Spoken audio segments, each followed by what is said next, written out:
about it.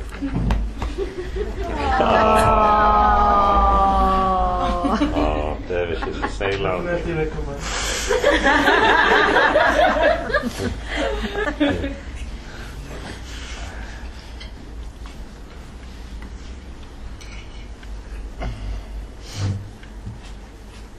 This is your special Valentine's Day meeting. I'm just going to start off reading a Rumi bit, which for me is my very, very favourite Rumi quote, which sums up the whole non-dual teaching. And it's a commentary on what I assume is a verse from the Quran. And he is with you wheresoever ye be. And Rumi says, once more we come back to the tale. When indeed did we go forth from the tale? If we come to ignorance, that is his prison. And if we come to knowledge, that is his palace. And if we come to sleep, we are his intoxicated ones. And if to wakefulness, we are in his hands. And if we weep, we are a cloud laden with the bounty dispensed by him. And if we laugh, at that time we are his lightning. And if we come to wrath and war, 'tis the reflection of his might. And if to peace and forgiveness, 'tis the reflection of his love. Who are we in this tangled complex world? What thing other than he indeed hath he, who is single like Aleph? Nothing, nothing.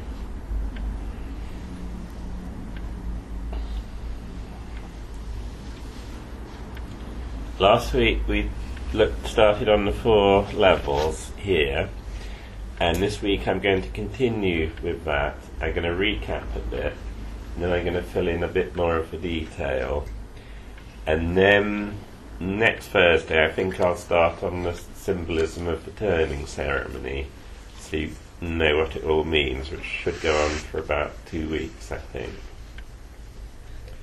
So, recapping, you remember we said how in non-dual traditions the one consciousness normally manifests as a series of levels, because it's quite difficult for some people to immediately grasp the concept of oneness. So having a series of levels can be for some people a useful metaphorical way of approaching it. And we saw how in the Advaita tradition from India, it's actually older than the Advaita tradition. It's first appears in the Upanishads. The smallest world is called the physical world, which is physical body of flesh and bones, and that's contained in the subtle or psychological world, which is thoughts and feelings and emotions, and it's all invisible to another person. You only know your own psyche. And then behind that is this realm of deep stillness known as the causal world, which is also the realm of deep sleep and deep meditation. And at that level, as we saw, there's totally no experience, there's no time. Down here in the physical world, you have this thing, apparent thing known as time. In the dream world, there's a sort of time, but it's very different to physical time, because a very long and complex dream can all apparently take place in a split second. And at the causal level, there's absolutely no time at all. So you go into deep sleep at midnight, and then you wake up at 7 o'clock, and it's almost instantaneous. It's like no time has passed at all. So it's a timeless realm. And that's all contained within what's known as the divine level, which is the universal consciousness. And it's also sometimes referred to as the ground of all being. And it has lots of different names. It's also known as Allah, which I believe translates as no thing.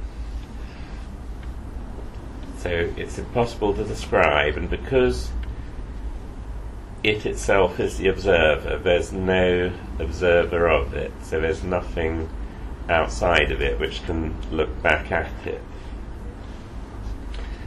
And it makes a marvellous sort of framework on which to hang your understanding and your experience. And the whole illusion of separation, I think we discussed last week, comes from not going far enough back in the chain of causality. And I told the example of the story of the ants watching the pen writing on the paper, how one ant said it was the hand that was writing, and another said no, it's the arm, and they went back and back in the chain of causality until the wise ant said no, it's the movements caused by the universal spirit which gives movement to all things. So the illusion of separation arises from identifying the cause as what is actually the vehicle. So it's like saying, isn't my physical body wonderful, it can do all these things?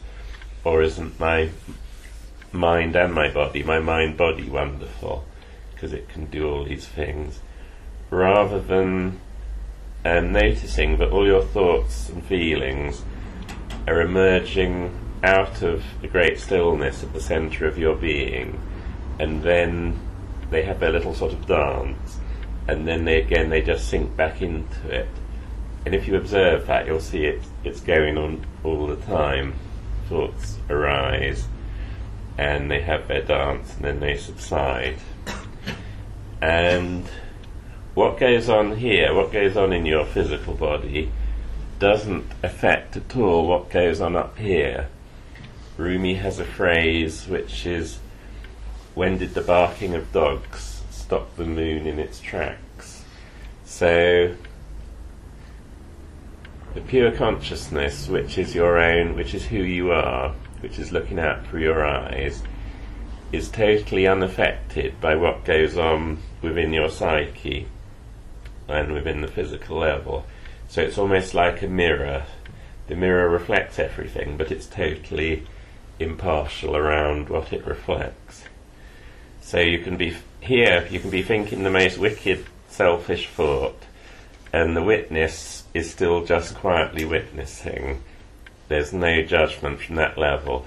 Or you can be thinking the most sublimely generous thought, and again the observing witness remains just the same.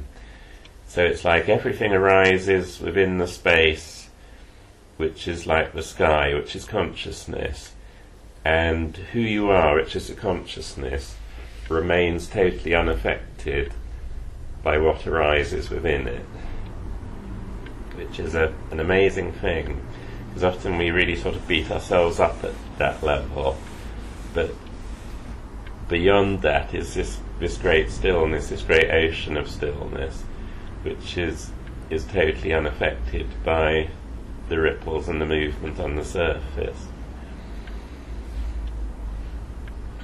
But subtle affects physical, and causal affects those. It's sort of what's known as downward causality. So if you're very angry, for instance, and you go red in the face and shake at this level, so you can sort of see what's going on in someone's subtle level just by observation. And I'll get on to a bit more about the causal level in a minute, because there's something in there known as samskar or samskara, which relates in a way to what we discussed about the pain body the other day. And I just want to give an example of how you can use this model to look at all phenomena and experience.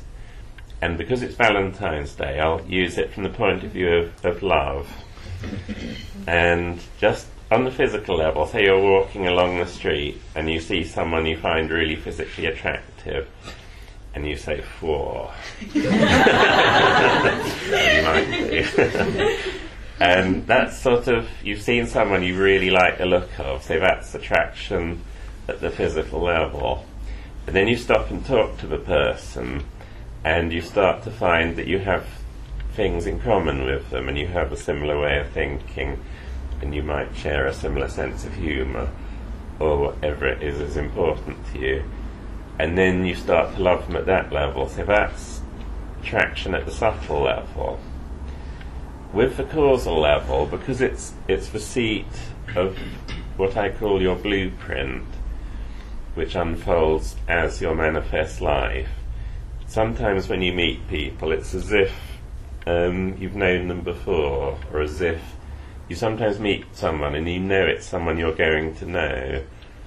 It's as if often you meet someone and you both have a particular job in the drama to play together. And so I call that attraction or love at the causal level, because it's like it's at the level of the blueprint of your particular movie, that you and this person will have to be together for a time. And then going beyond that into the divine level, it's a realization that you and the other person are one and the same thing. So what's the love which is looking out is loving itself in the other person. So it's that's what happens when you bow across the skin in the Macabre. You're seeing the light of God in the eyes of the other person, and there's no separation at all. So that's just an example of using the four levels as a way of understanding phenomena.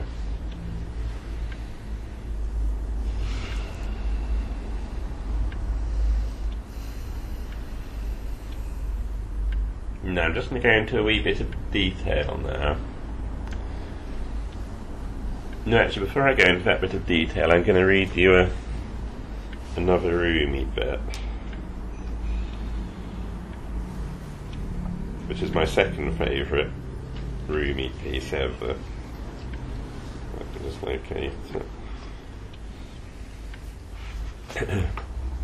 This is where Rumi is describing, again from the Mathnavi, the process of going back in the chain of causality and not just stopping here in your acknowledgement of where things come from. He says, an eye that can penetrate the cause is needed to extirpate these veils from root and bottom, so that it may behold the causa in the world of non-spatiality and regard exertion and earnings and shops as mere nonsense. Everything, good or evil, comes from the causa. Causes and means, O Father, are naught but a phantom that has materialized on the King's highway in order that the reign of ignorance may endure for some little time. Now my understanding of what he's saying there is an eye that can penetrate the cause is needed to extirpate these veils from root and bottom. So that's the ability to see right through to there, to back up like the wise ant to the ultimate cause, so that it may behold the causa, which has a capital C, in the world of non-spatiality. So that's the causa in the world of non-spatiality, because it's beyond space and time. So it's the ultimate cause, and regard exertion, earnings and shops as mere nonsense. This is exertions, earnings and shops, because it's the misunderstanding that you as a separate entity are doing it all. And then he says everything good or evil comes from the causa. Causes and means, causes here has a small c, O Father, and naught but a phantom that has materialized on the King's highway. The King's highway, in my understanding, is the journey through life, in order that the reign of ignorance may endure for some little time. What he's saying there is it's necessary for the purpose of the drama, that we do mistake the origin of causes. So you attribute the cause or doership to your mind-body mechanism, and the drama of separation, the movie, the dance, continues for some little time. So again, in that quote, Rumi for me has summed up the whole of the teaching about how this dance takes place within manifested creation, and that's how it is. That's all a part of the movie. But at a certain point within the drama, you start to realise the nature of it and who it is who dances.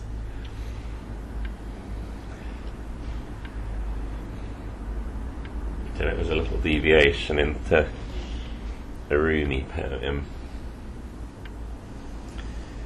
Just going back to explaining this in a bit more detail, in the Christian tradition, they have, as I mentioned, body, soul, spirit.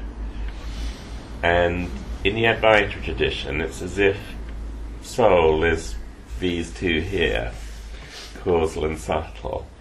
And in India, they refer to that, the subtle and the causal, in an individual. They use a Sanskrit word called antakarana. And antakarana translates roughly as inner vehicle. So it's like a part of you that is individual, which is how consciousness manifests in the drama with your particular talents and your particular role in the drama, which is not just the physical. So it's like, it is the equivalent of the Christian version of soul. And then the causal is subdivided. I haven't wanted to complicate it, so I've done it very simply. But it's both the realm of deep stillness, and it's also the realm in which all your talents and your life script, which I call your blueprint, are all there in unmanifest form. So it's almost like, we use an analogy of like a film all wound up there, and the light of consciousness shining through the film and then manifesting on the screen of a subtle and physical level. Or you could liken it to a slideshow where the light of consciousness shines through this coloured slide. And also in the causal level, in the Indian tradition, is something which they refer to as the three gunas, or three qualities. And these are very useful in relation to turning, as I'll explain. And the gunas are known in Sanskrit as Rajas, Tamas and Sattva. And they're like three qualities or three energies which in your life are constantly sort of rotating as part of the dance and part of the drama. And tamas is described as the guna of inertia. So when you go to bed at night, you need to settle down, you're tired, you become tired, and tamas is like it just slows you down, so you rest in tamas. When you wake up in the morning and you have to be active, then the guna is known as rajas, from which comes our English word rage. The English word tame derives from tamas. But there's nothing bad, good or bad about them, they're just part of a natural cycle. And rajas is just everything which requires activity. So to get out of bed requires activity, to go to work requires the energy of activity. So in the normal state of affairs, you have tamas at night and rajas in the day. Sometimes they get a bit mixed up and you get, like, you will be on Facebook at 3 in the morning because you can't get to sleep, and at other times you'll get all sleepy after lunch in the afternoon. So generally they're always sort of interacting. If you're always in rajas, you'll burn out, so you need tamas to then slow you down. And then there's a third quality of energy which isn't so commonly met with, and that's known as sattva. And sattva, sat in Sanskrit, is the present tense of the verb to be, so it translates as I am. So sattva is the energy of I am. And it's not like rajas, which is active and keeps you awake at 3 in the morning. And it's not like tamas, which you get very sleepy. It's like, I can only describe it as the energy of being. It's like this deep sort of still contentment, which is very happy, but it's not excitably happy, it's just very still. It's stilly happy. And it normally comes at first, if you practice yoga or meditation, or dervish turning, or tai chi, or qigong, or a number of other disciplines, often at the end of a session or during it, you'll start to feel this very still, quiet energy. And when you get in the habit of noticing it, then at other times during the day it will suddenly pop up. You'll be doing something with attention, and suddenly just this great happiness and stillness comes over you. And I noticed that particularly after I learnt to meditate when I was 16 and I was away in boarding school. And the smallest thing would just suddenly make me intensely happy. So it was like painting or reading or going for a walk in nature.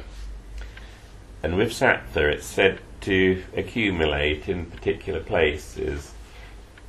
You often find it deep in woods or at riversides or on the tops of mountains, or often in buildings where a lot of activity of this nature has gone on. You'll walk into the building and it's like this sort of something seems to envelop you. I've often noticed it in old Gothic cathedrals. It's like there's this great stillness when you walk in. And also some people have a predominantly one or other of the gunas.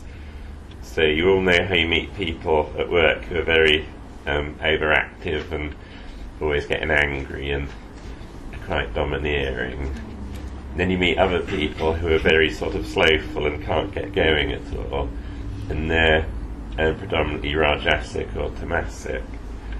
And then you also meet people who are predominantly sattvic, who have a sort of quality of beingness about them, and a stillness and a happiness, which again is quite infectious.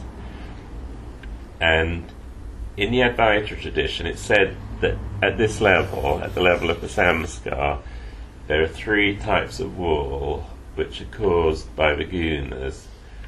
And tamas is described as a wall of steel, a wall of mud. Tamas is a wall of mud, rajas is a wall of steel, and sattva is like a wall of glass, so it's completely transparent. So when you have this energy of being, it's like you become a transparent vehicle for consciousness.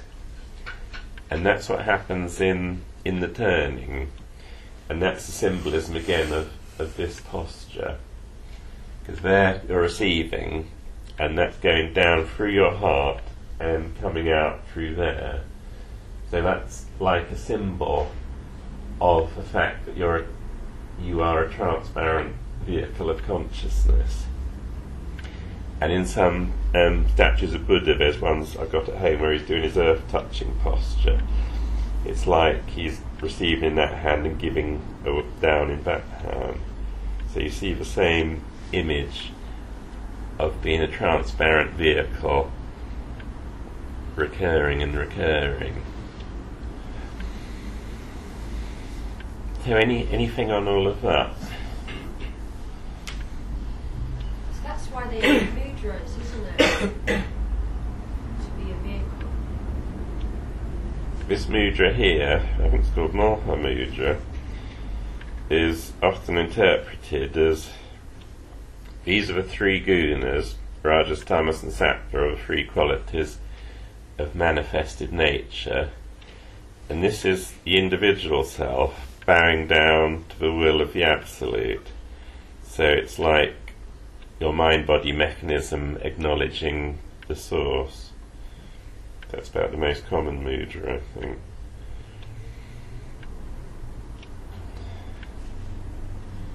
In the non-dual traditions, they have a concept known as Purusha and Prakriti, which I'll discuss more another day, particularly when we do the dance of Shiva.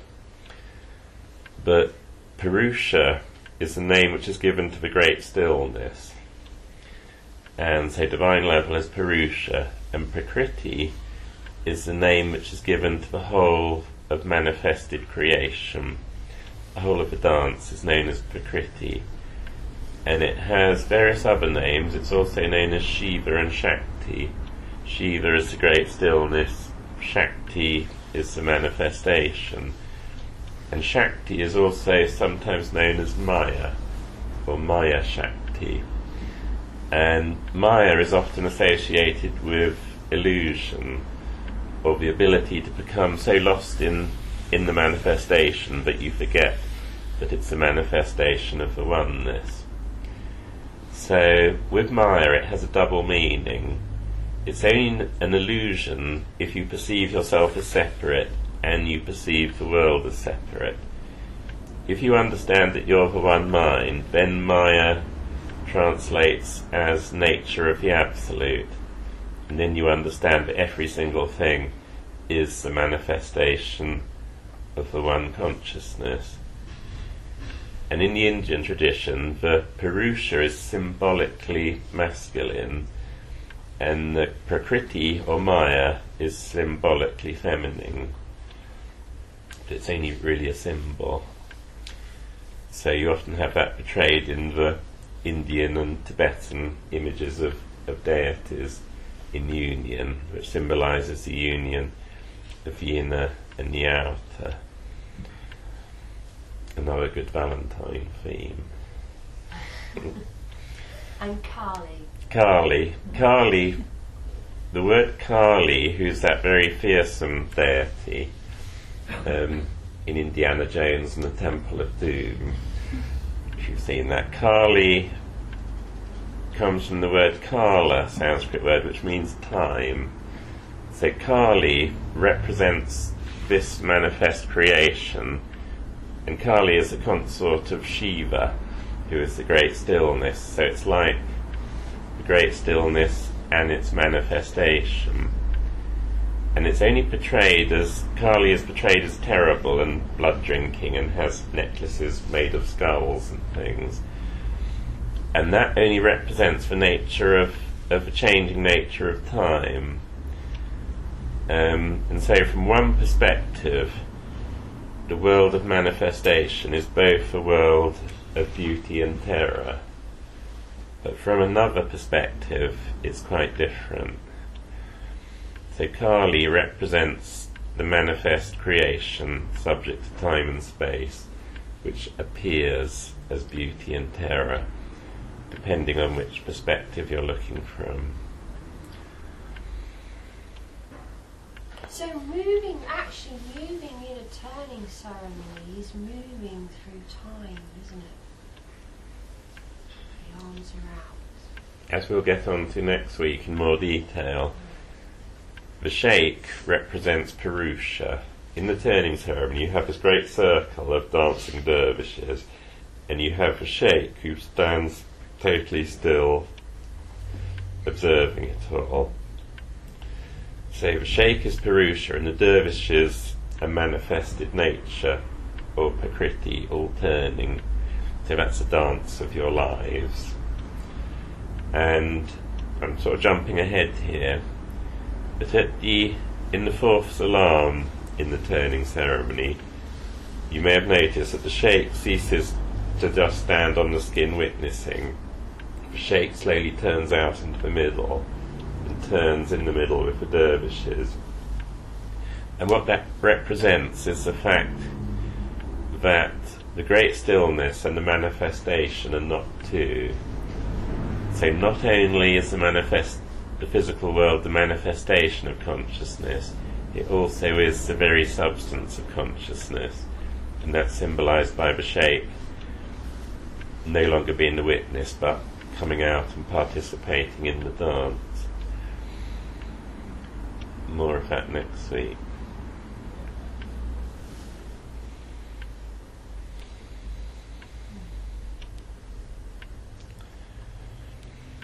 And there's one thing which I wanted to mention earlier, which I might mention now, and that's one of the most direct routes to accessing the great stillness, which is your true nature, is through what's known as following your bliss. And the phrase following your bliss was developed by an American mythologist who some of you may know, called Joseph Campbell. And what it is, it's in the great drama of life, there's often something which really inspires you or you really relate to.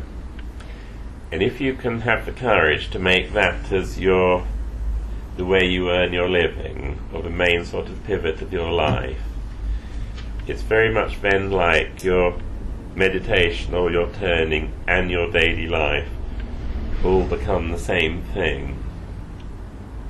And again, there's a bit I want to read from him. Would you say that following that bliss is also your talent, which is in your samskar? For some people it's hard to identify what their talent is. If you've got lots of talents, I've noticed it's harder for people. If you're like me, you've only got one talent, then it was much easier.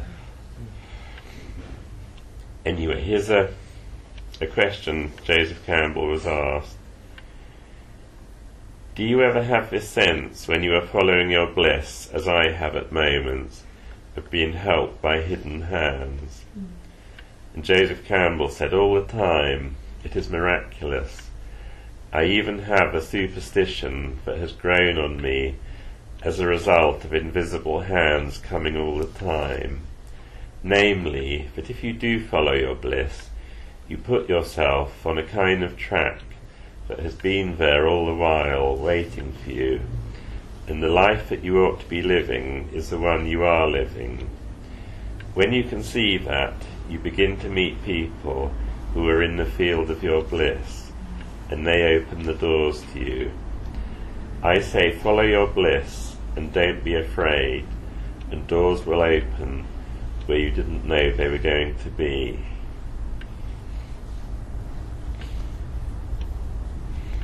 That's been totally my experience.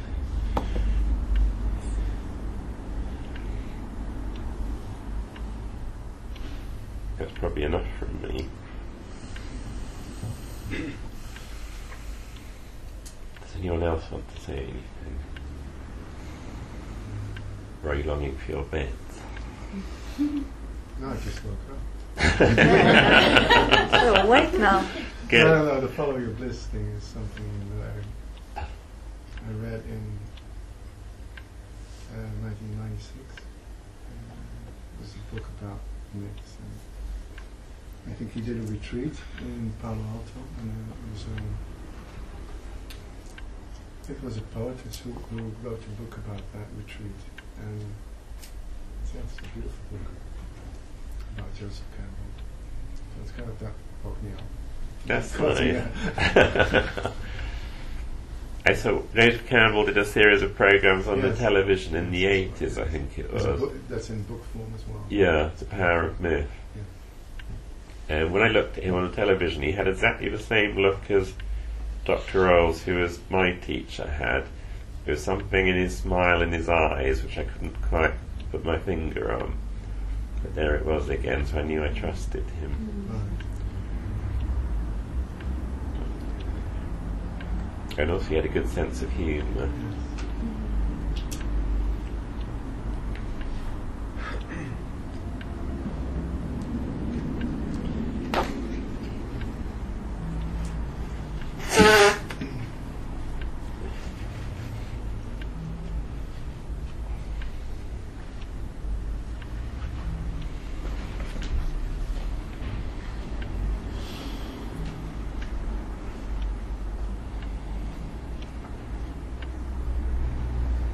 It's just one bit I was looking forward to send you home with.